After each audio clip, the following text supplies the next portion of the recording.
My Amp Unit, welcome to the 35th ever BC's Pro Wrestling Amplified podcast.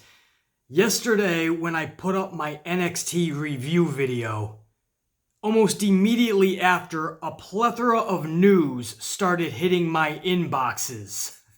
From John Morrison re-signing with WWE, and we're going to talk about that in a few minutes. Why this is being done, and where does John Morrison and WWE go from here. But also, all of the broadcast teams have been made official now for WWE's Raw, SmackDown, and NXT brands going forward. And it all kind of hit within an hour. So I want to get to that news first, right from the jump. No real opening monologues this week. There's just a lot of news to get to. So I want to start with the commentary teams. I want to start with SmackDown's team because this goes with the video I put out last week, guys. Or actually, earlier this week, I should say. And I believe I put this out Tuesday afternoon, a few hours after I put up the Monday Night Raw review video. I felt that this was an interesting story because it took on a lot of layers to it. And that was that Fox was not demanding, but really pulling to get Bray Wyatt onto the blue brand. And I told you guys, this follows suit with Fox demanding, basically, that they wanted Brock Lesnar, demanding they wanted Becky Lynch, demanding that they wanted Ronda Rousey. And now Bray Wyatt, they're seeing, is getting all of this clout. They want that. What is that going to leave Monday Night Raw? And I said in that video, I told you guys, it seems like there's a shift. And the balance is starting to kind of shift and sway to the other side. I didn't think I'd ever see the day that Monday Night Raw would not be the flagship. It technically is the flagship of the company the last 10 years. But I never thought I'd see the day it'd become not the flagship of the company. Because I always thought no matter what or where SmackDown was, Vince was always going to look at Raw as the flagship because that's Monday night. We're all kind of just programmed that Monday night is the night for wrestling. Monday night is the big show. If anything's going to happen, it's going to be on Monday night. We're all programmed that as such. And I think Vince McMahon knows this. I think Vince McMahon himself, even if he wasn't going to admit it subconsciously, he's programmed that Monday Night Raw is the show, the night. So I never thought I'd see the day that Monday Night Raw would not be the flagship. But I think we've all seen that day. It is now made official. I said in that video, I gave you guys a plethora of reasons of why I think the balance is kind of shifting. The power is shifting over to the blue brand, and that is slowly but surely becoming the A show. And Fox is making sure that they're not in the shadow of USA. Fox is making sure that they are the A show flagship. And I said in that video, all of these things coming together is just making the amplified man think that when this thing gets underway, SmackDown is now going to be viewed as the number one show. And now, I think we can pretty much say that's official. Because that new commentary team for Friday Night SmackDown, that's right, no longer SmackDown Live. Get the live out. Remember years ago when they told us to kick the F out of WWF? Well, now we have to kick the live out of SmackDown Live. It'll now be known as Friday Night SmackDown. And your new commentary team is Michael Cole, Corey Graves, and Renee Young. Sound familiar? Yeah, that's your flagship Monday Night Raw commentary team. They just picked them all up and plopped them on Friday nights. If that's not verification for you that SmackDown will now be viewed as the number one show, I don't know what else to tell you. They're already gathering all of Vince McMahon's top talents. You know they're going to have the top storylines or try to do such, and if they're not, they're going to be pissed off and tell Vince they want the top storylines. And now they got their top A team for their flagship show. Whether you personally like Renee Young or not, or Corey Graves, or Michael Cole personally, I totally understand. But that still was your Monday Night Raw A show commentary team. Whether you like it or not, I mean, that was That's just a fact. Again, personal opinion's different, and I totally probably would agree with you personally on a few of these. But they picked them all up and they placed them on Friday nights. Another clear indication that SmackDown is now the new A show, and that's how they will be viewed. Again, you gotta wonder how USA Network is thinking about all this. They're losing all of the top stars, and in the process, now their commentary team. So who is the Raw commentary team now, right? That was made official yesterday as well. Now that's going to be, for Monday Night Raw, Vic Joseph. Jerry Lawler is returning to the broadcast team for Monday Night Raw, and there's a reason why that's being done, and I'll talk about that in just a couple of minutes. But Vic Joseph, Jerry Lawler, and Dio Madden, former football player. You probably also know him as Brennan Williams. But in WWE, he goes by Dio Madden. He was the 205 Live / Cruiserweight, one member of their announce team. He's actually coming over to WWE Raw. I don't know how they're all going to gel together. Remains to be seen. I will hold and reserve any comments until I see how they actually do. I think that's the most fairest thing we can do right now. NXT's commentary team will go untouched. They will not change at all. So that is a blessing, I know, for anybody who really loves NXT, man. You didn't want to see that change, and I'm with you, actually. I would not want to see that changed.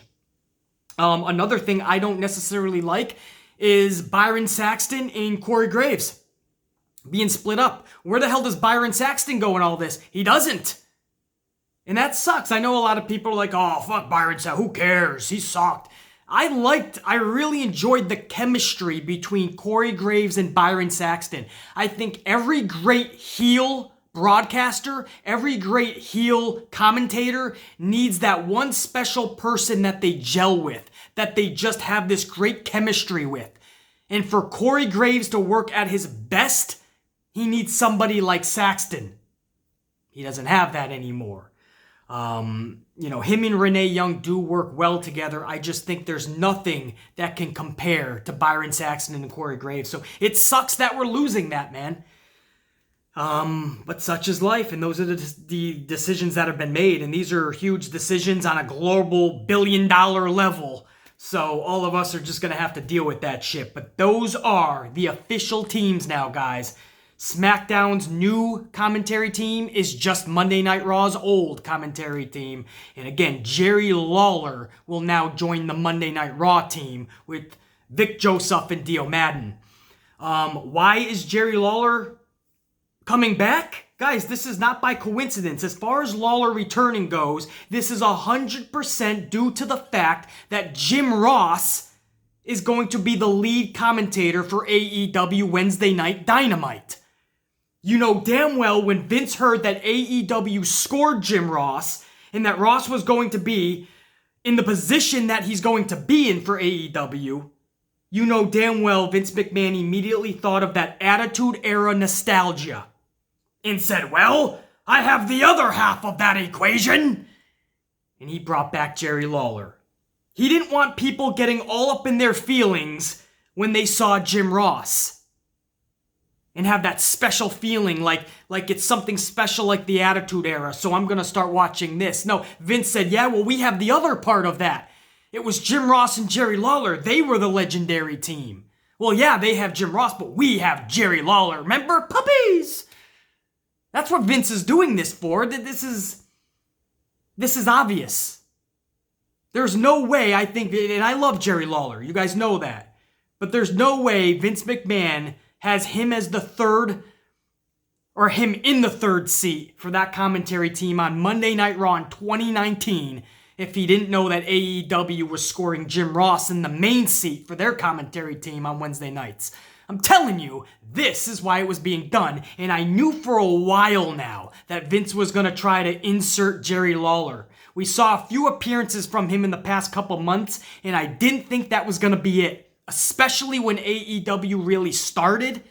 I thought Vince was going to try to insert Jerry Lawler more. This is bigger than I ever could have imagined. He actually has the third seat on the Monday Night Raw commentary team. That's huge. But that's why it's being done, guys. AEW brought in Jim Ross, and Vince McMahon was like, oh yeah? You're not gonna outdo me, motherfuckers.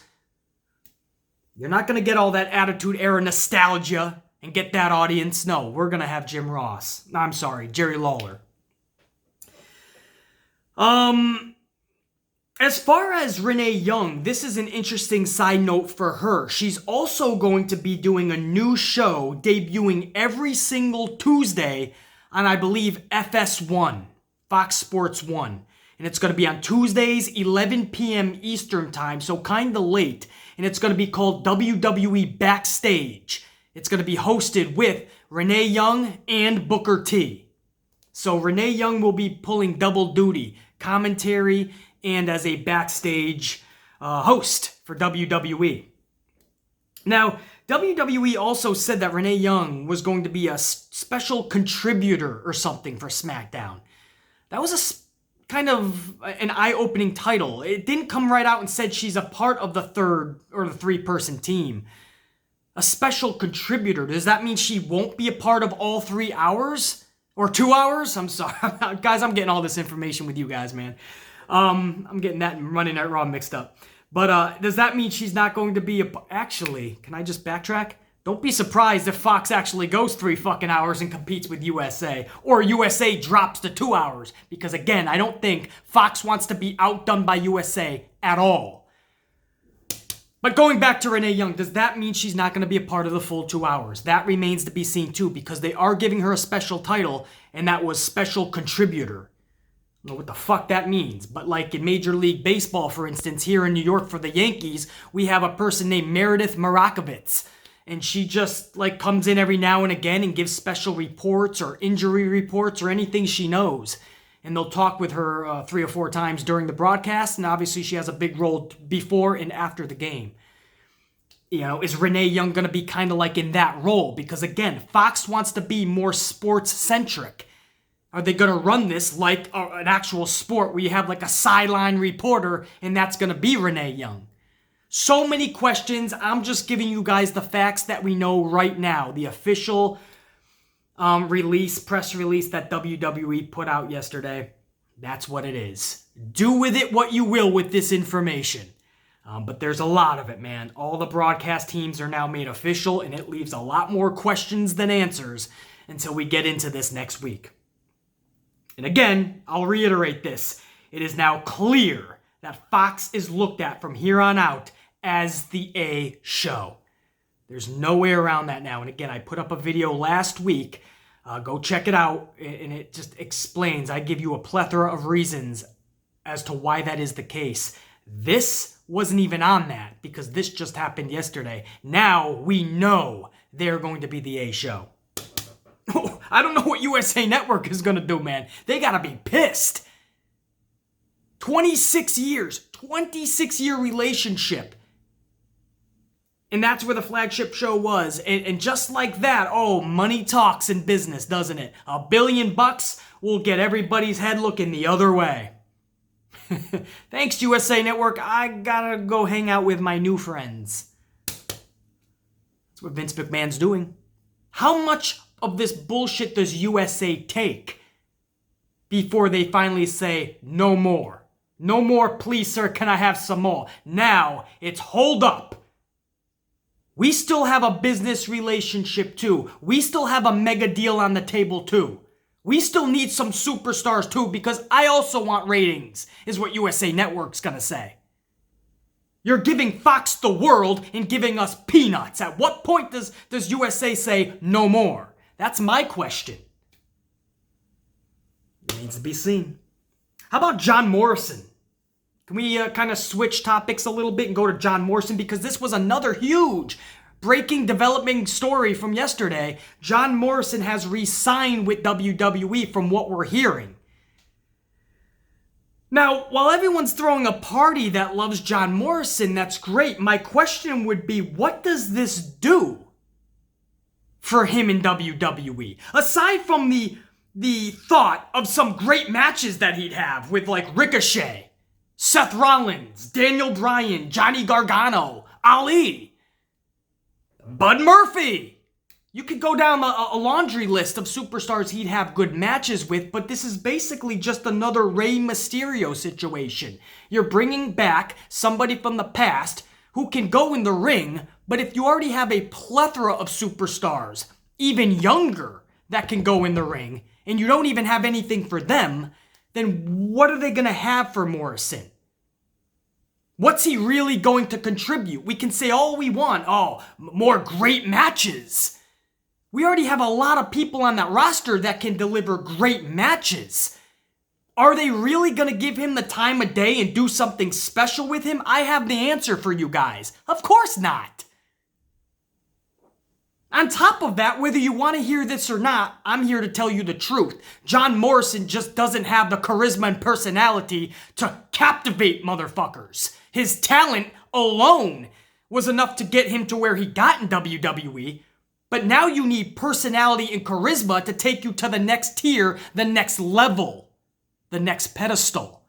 I think we all can admit, if we're being truthful with ourselves, Morrison doesn't have that over-the-top charisma. He doesn't even have run-of-the-mill charisma and personality. Now, if you throw Melina with him, who I've wanted to see return for the longest time, now we're back in business. I felt they were a dynamic duo. But John Morrison on his own, to me, just seems like another Rey Mysterio. We love Rey Mysterio. We know he can go in the ring. We know he can have great matches with most of the roster. But what is it doing in the long run? What is special? If you don't give it the nurturing it needs, or these superstars need, then what is going to be special about Morrison? He can have good matches a lot. Most of those superstars in that company can put on good matches. How many larger-than-life stars have been created in the past 5 to 10 years, guys? Exactly. 0. Wyatt has the chance to now. We have to see where they go with him. But in the past 5 to 10 years, there has been no larger-than-life stars created. So what does having more and more and more and more talent do? Nothing if you're not going to nurture them into being something special. If you're not going to give them the proper booking and great creativity that is needed to build superstars up and make all of us care about them. We have to stop being Pac-Man and stop gathering all these talents under one roof. Just so we can say, hey, they're all signed to our company. At some point, you have to stop, think about what you're doing, and say quality means a lot more than quantity. There are so many wrestlers in that company right now, so many, that some damn great talent is not even being used most weeks. That's criminal. Not even being used. Now you're throwing in Morrison, who's last been seen in WWE when, like 2011? Some shit. I might be off, but 2011 for some reason is ringing a bell to me. But he hasn't been seen in WWE in years and years. So now you bring him back, we get that feel-good nostalgic moment. Woohoo! You got a 39-year-old back. That's great. I'm sure he can still rock it with Ricochet and Rollins and Ali and Bryan and Murphy and all them. That's great. We got the great wrestling matches. But again, I can get great wrestling matches with 99% of that company right now. That's not the problem. So unless you're giving me somebody with an over-the-top personality and charisma that I'm captivated to, I don't want to hear it. And no, John Morrison does not file under that category of over-the-top personality and charisma. Just doesn't. Put him with Melina, as I said previous, now we can talk. I just, I don't mean to rain on people's parade, especially people that really love this dude, but I'm at a point now where after seeing years of mundane TV for WWE, after years of seeing a shitty product, I want superstars that I'm captivated by. I'm not by John Morrison. I'm just not. You're gonna have to sell me more on just, oh, he's a good talent still. He's got his skills.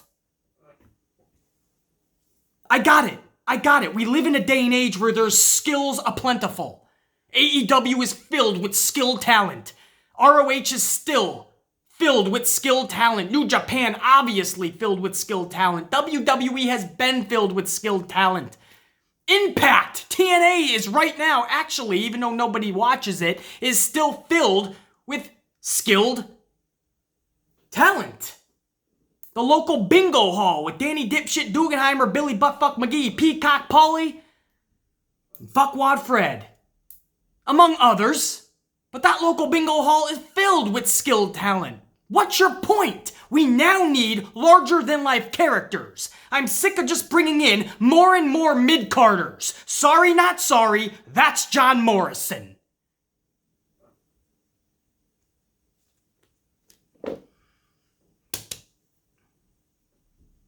But again, I reserve and I'll hold back further comment because I'm going to let this unfold. But this company has not done anything to earn my trust or earn the benefit of the doubt. Every time I hold out that hope, they find a way to ruin it. So no, I'm not going to get all fucking giddy for this shit. I won't. But I understand that that's a huge story because, you know, he did have a pretty decent fan base back in the day and still does today with the shit that he's been doing ever since he left WWE under a plethora of different names, by the way. He will always be John Morrison to yours truly. But, you hope nothing but the best for him. There's no question. No shade is being thrown. I'm looking toward the future, though, and I'm saying while everyone's going, woohoo, what a great fucking signing this is. I'm thinking, what does it do for him and the company? And the superstars that are already not getting the time of day. Superstars that can't even get on their show most of the time. And now you have another person taking up a roster spot. If you're gonna complain about Shane McMahon taking up a roster spot, then you better damn well complain about 39-year-old John Morrison coming back after years. And don't give me BC. John Morrison can put on more better matches, man. Shane McMahon captivates me more in his matches. So there, we're even.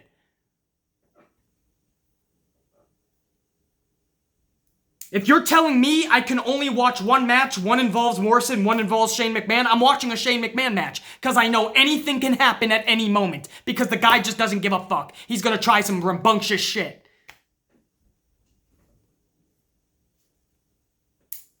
But I digress. We'll see. You know? But if they're gonna push Morrison, what the fuck does that say about the superstars that are younger today, waiting for their chance and opportunity, and they're not getting anything? Again, I have all these questions, so when everyone's throwing a parade for John Morrison, ask yourself some of these questions. Give yourself a truthful answer. Maybe you'll see where the Amplified Man is coming from.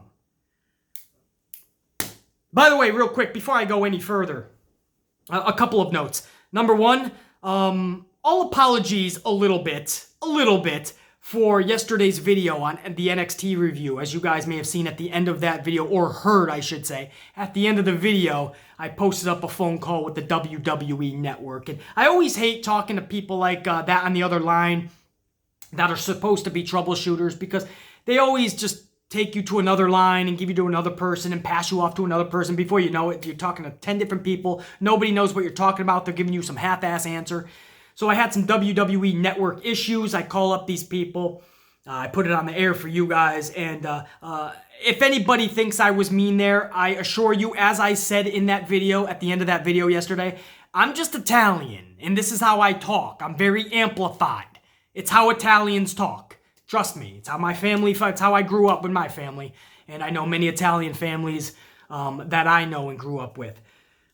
So when other people think we're yelling, we're actually just talking. You don't want to see us yell because that'll make you piss your fucking pants. But I just want to make that clear that I wasn't actually yelling. I mean, that's me having a fucking, just an amplified conversation. Now, I know other people can take that the wrong way and think that I'm being really mean to the person on the other end of the phone. So I will apologize if you didn't know up front how we Italians speak. But we're very passionate, we're very amplified. That doesn't mean we can be jerks or assholes, absolutely. But when the time is justified, you're gonna get extra amplification from us Italians. And that's what happened at the end of that video. I felt I was being given the runaround, I was being bullshitted, I was being passed off for the fourth time, and it wasn't gonna happen. Not on my watch. So, I guess it's kind of, but not really an apology, you know, because if I had to do it again, I would do it the exact same way. So I'm taking that half apology back. What am I saying? But I did want to clarify the ending of that video yesterday, guys. I know that got really amplified, and some of you might have felt bad for the person on the other line. Don't. Trust me. That's what they're best at, giving you the runaround and feeding you bullshit. Don't allow them to do such, especially WWE. They're getting enough of our money. Another thing I wanted to address, guys, Sasha Banks. She left a thing on Twitter yesterday. First, she just put, like, I need a vacation. And I think Asuka responded to her, I need a truck or something. And I think she was playing a video game. Again, this is what Asuka's been reduced to. Because the company has nothing for Asuka. So she has been reduced to playing video games. At least she got smart. Start a YouTube channel and try to get some recognition for it. And let me just say, she's more respected on YouTube right now than she ever was in that company. And that's fucking criminal in its own right. But Asuka kind of responded with a little bit of fun. And Sasha Banks remained in character. And Sasha Banks just said, yeah, back to Japan or some shit. You know, like, because Asuka said, I need a truck. And Sasha Banks just said, yeah, back to Japan. That was it. And then get out of my mentions. So Sasha Banks was in character. And everybody took that like she was saying to go back to Japan. She wasn't saying... So then they're calling her that all too familiar R word that has no place on this fucking shit. It's so fucking stupid. Everybody is now that word. It is so ridiculous. So now Sasha Banks is being called another name because she told Asuka, yeah, take the truck basically back to Japan. When anybody that knows Sasha Banks knows she loves Japan. She was just there before she got back to WWE doing some more training. I think in that same feed, Will Ospreay said, when she said, I need a vacation, Will Ospreay's like, where, to Japan? And Sasha Banks just said, yup. Or indeed, or something. So that's telling you she wants to go back herself. She'll jump in Asuka's truck and go back with her, back to Japan. So anybody that knows Sasha, that's her friends. Isn't her fucking boyfriend or husband, whatever the fuck he is to her, he's a fucking Asian descent too, is he not? I mean, I don't know the guy's life story, but he looks it to me. So how are you gonna call it? I mean, we live in a society now where every little thing, you're now called these names. Luckily, Sasha has been used to being called everything underneath the sun and everything in the book. So I'm sure this is unfazed. To her anyway, she's unfazed. But I just felt that is ridiculous. And I know because this is a Sasha Banks Pro channel, a lot of people are asking my thoughts on it. Those are my thoughts. I'm not going to elaborate anymore because this is just a ridiculous story that has no validity whatsoever. Absolute bullshit. Unreal, man. To the next. Moving on, right? If I'm Sasha Banks, you laugh at that shit. Laugh and move on. In character, and she's getting that type of shit. Stop. And on another note, that means what she's doing it flawlessly. Get people talking, get them pissed off. I love that shit. Alright guys, so full disclosure, I actually just went over to Starbucks to refill my amplified size. Mission accomplished, but when I got back, it was much brighter out. So in case you're wondering why the first half of the podcast, the sun wasn't completely out, and now it is... Yeah, we were doing this in 2 different sittings. Just want to let you guys know, full disclosure. But, just because I left and refilled my coffee does not mean I was done with Sasha Banks yet.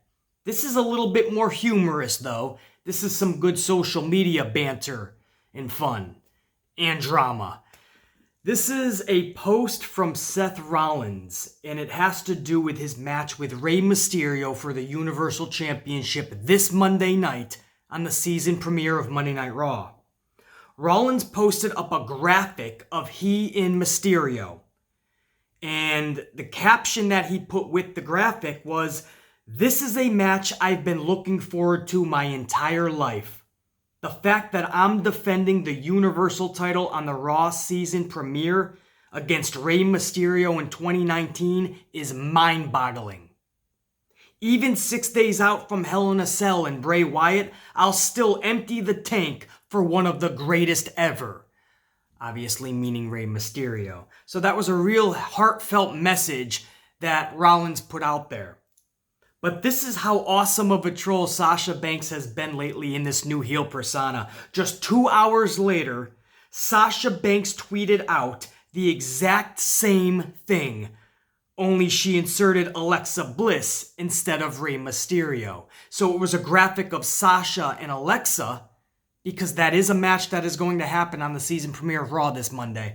So Sasha put that graphic of her and Alexa in almost the same exact caption reading, "This is the match I've been looking forward to my entire life. The fact that I'm wrestling one half of the tag champions on the Raw season premiere against Alexa Bliss in 2019 is mind-boggling. Even 6 days out from Hell in a Cell and Becky Lynch, I'll empty the tank for one of the greatest ever," meaning Alexa Bliss, which obviously makes us laugh even more, but that's what makes this funny. Now, a lot of Rollins fans got really upset, even Becky Lynch, who's Rollins' girlfriend in real life, Rebecca Quinn. They got real upset with Sasha for stealing Seth's message and not understanding the fun in it all. And there's even a joke within the joke saying Alexa Bliss is one of the greatest ever. I mean, this is obviously done in pure sheer fun. And I loved it. This is trolling at its best for this new Sasha heel persona. But Rollins didn't take too kindly to it. Rollins was real harsh.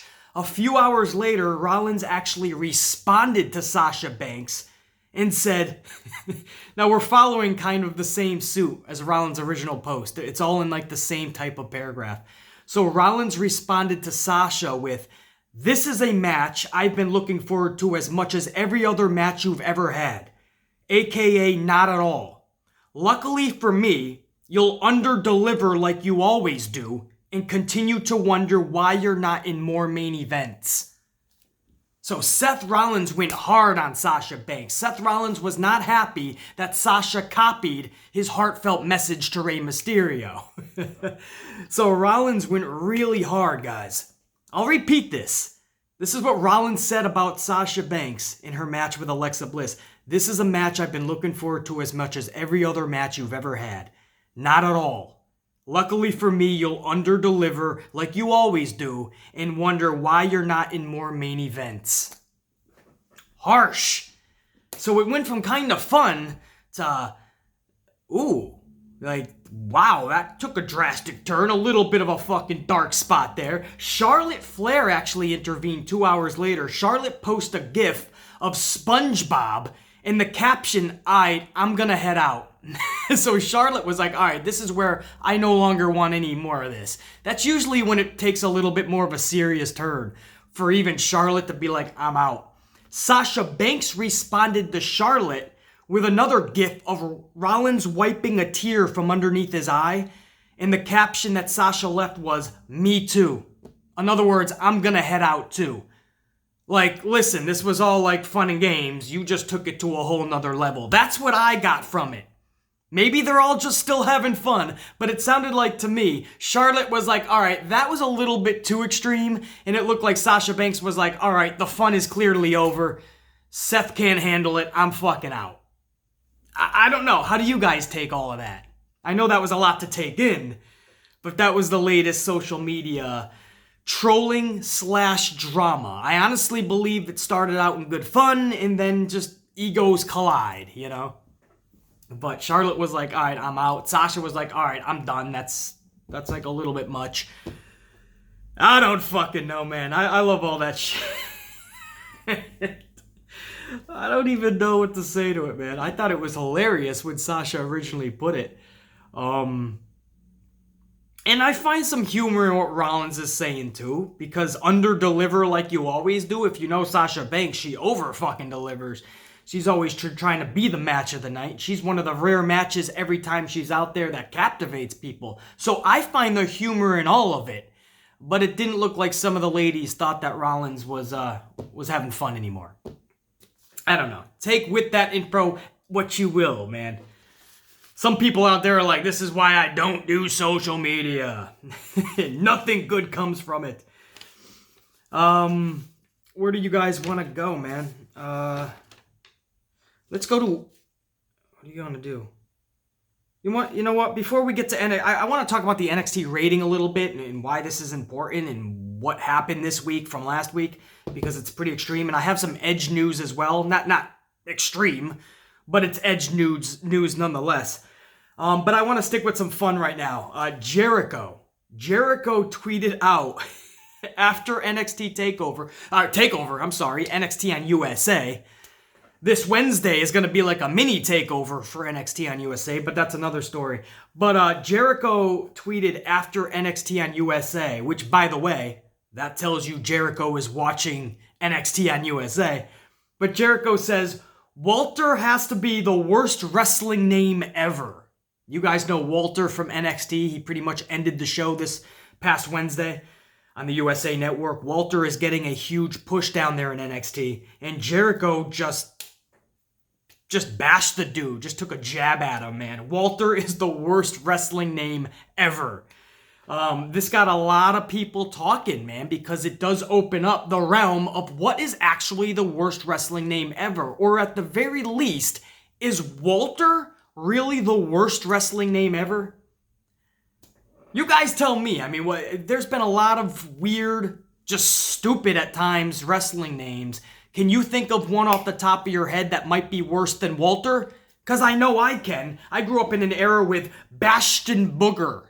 That's right, a guy was actually named Bastion Booger. There was a guy named Duke the Dumpster Drosy. This is a true story. You can Google this.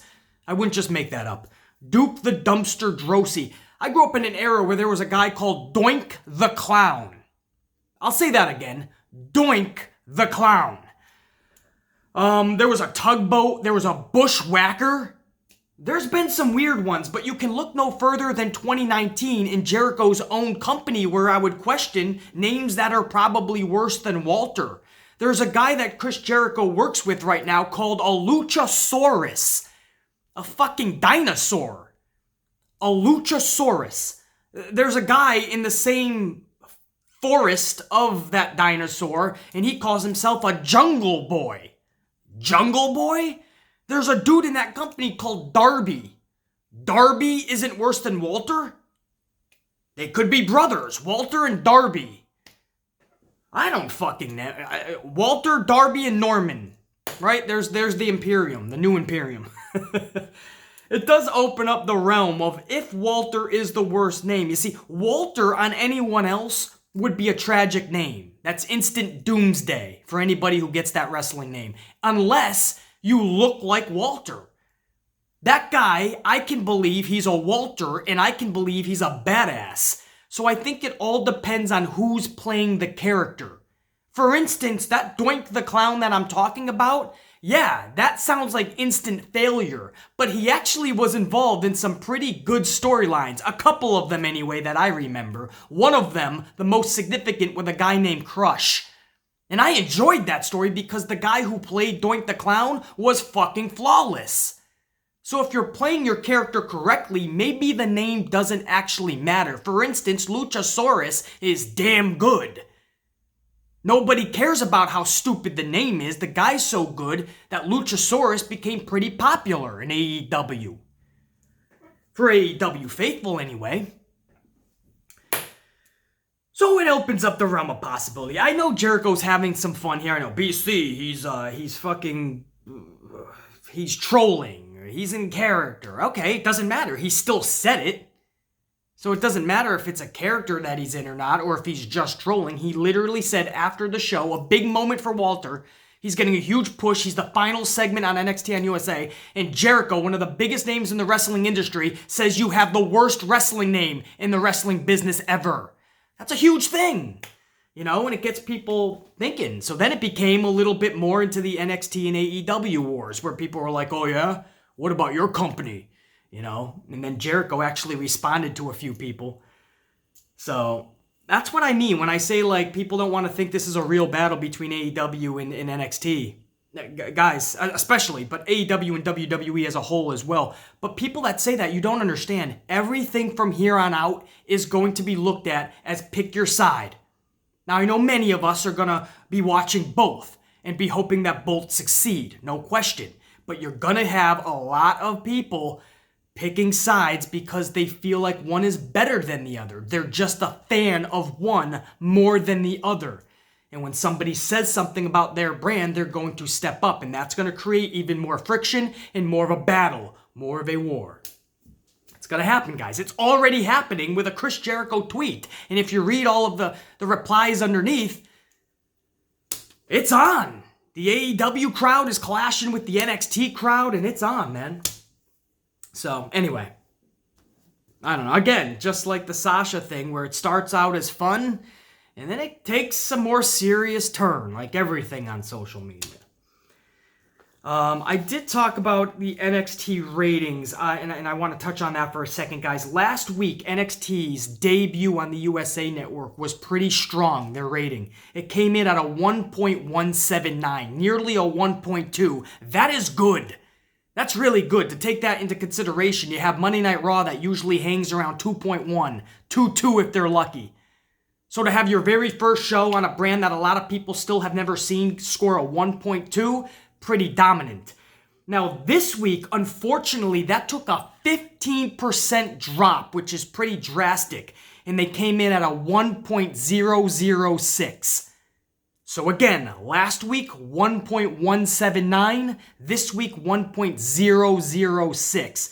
Nearly a 15% drop. That is nearly 140,000 people that decided not to watch this week. Now, on one hand, you absolutely want to say, dude, it's only their second week. There's going to be ebbs and flows. Let them get their feet on the ground and let them show everyone who they are. And let's give them some time before we start counting every single dot and decimal. I totally agree with that. They're going to have to find their footing on the USA Network. No question. And find their audience in the process, not just who they have now. So, on one hand, I absolutely agree with that. Give them some time. It's only the second week. But on the other hand, you don't want to see a 15% decrease from week one because that tells you that a lot of people that tuned in weren't satisfied.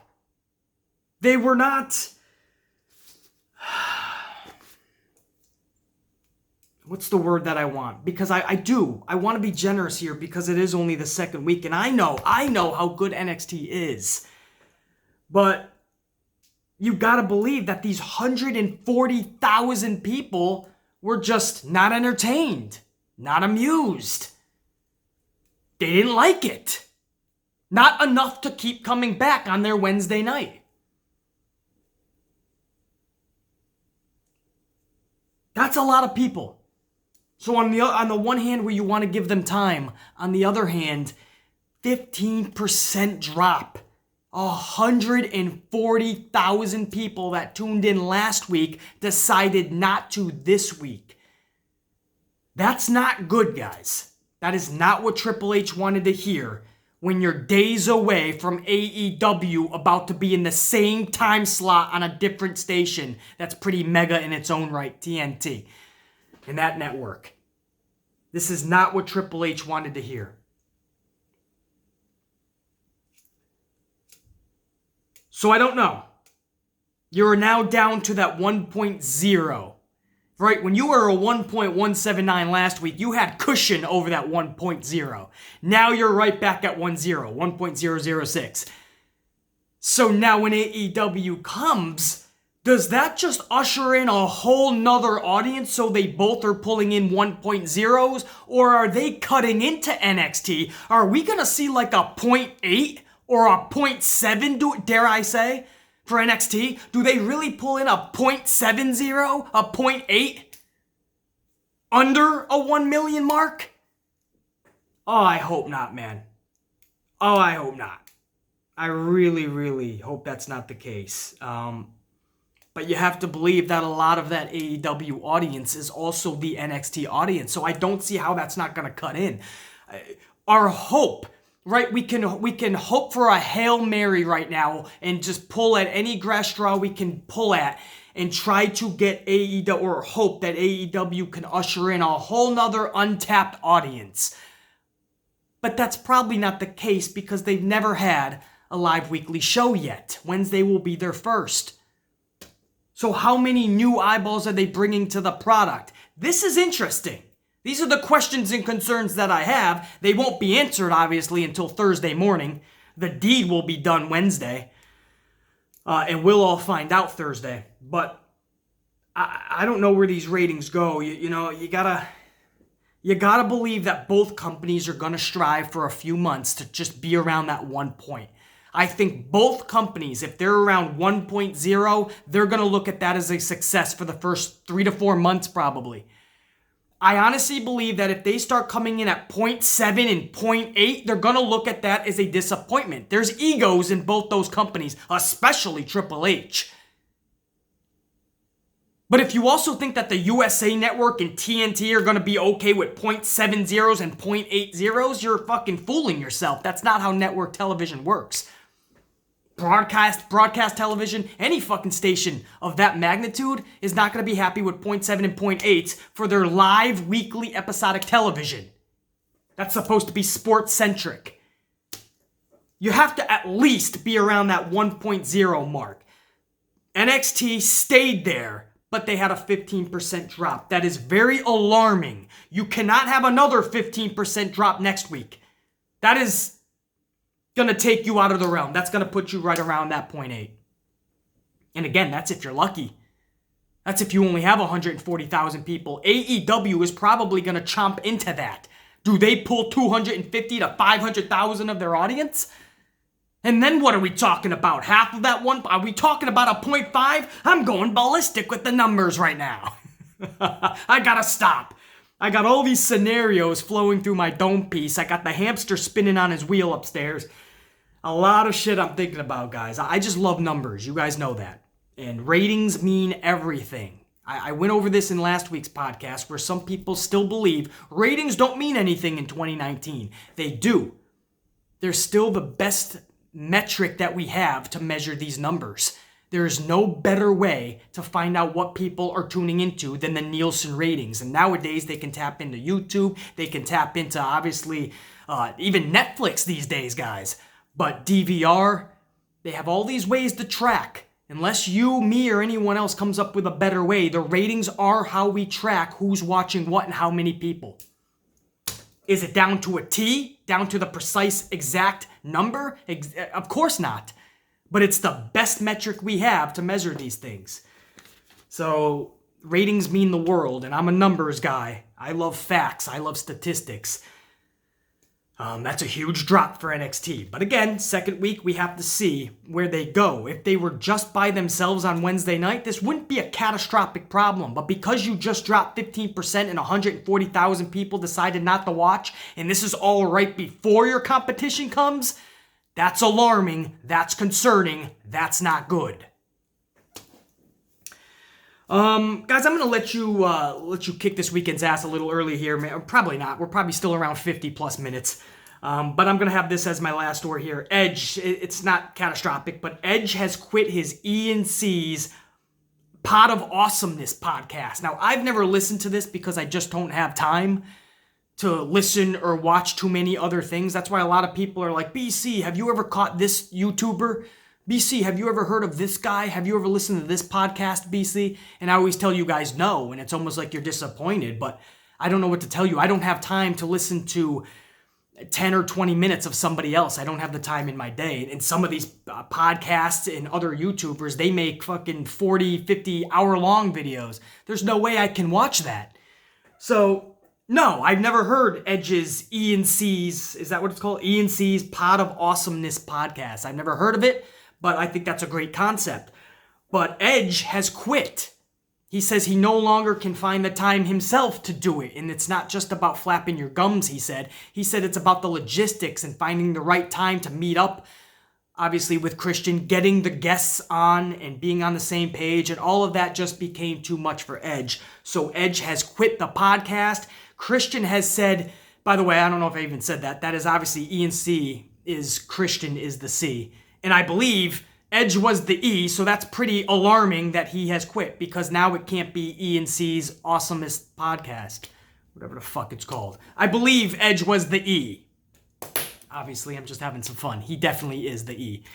And Christian said that this podcast is going to keep moving forward without Edge. So again, they're going to have to change the fucking name, because that's odd, unless you find another guy with the name that starts with E, and then you can keep it. I don't fucking know. But that's, I don't know where I'm going with this. Why was that even a story? I just saw that before I started filming, and I'm like, oh, Edge quit his podcast. I wonder what he's doing next. But I'm really not wondering that, so I don't know why this was a story. That's when you know I gotta end the fucking podcast. The stories are turning to shit. I probably kept you here a minute too long. Much love to all you guys. Kick this weekend's ass. Next week starts it all, man. It's the season premiere of Monday Night Raw. On Wednesday, we have the first night of the actual battle, the actual war between AEW and NXT. Next Friday is the premiere, the season premiere of SmackDown, but also the first ever debut show on the Fox network of Friday Night SmackDown. All of this happens next week, and it all is the go-home shows to one of the biggest pay-per-views for yours truly, Hell in a Cell, next Sunday. So this is all just probably, it is, there's no probably, this is the one of, I'll say one of, not probably one of, but one of the biggest weeks for WWE in the entire year. And it starts this weekend. So it's going to be a huge week on the channel. I don't even know a full schedule yet, guys. I don't know how I'm going to do the AEW NXT reviews. I don't know how I'm going to do the Friday Night SmackDown reviews. Everything's in the air, and that's why this week especially, you just got to stay subscribed, notified, and I'm just going to be pumping out videos left and right, man. This is probably going to be the biggest week on the channel, no question. So keep your eyeballs peeled, man, and your ears open, because videos are going to be flying out. So stay subscribed, notified, and yeah, we're going to do this, man. A huge week coming up. I'm ready. Amplified, man. Kick this weekend's ass. Yow! Oof. Check you later.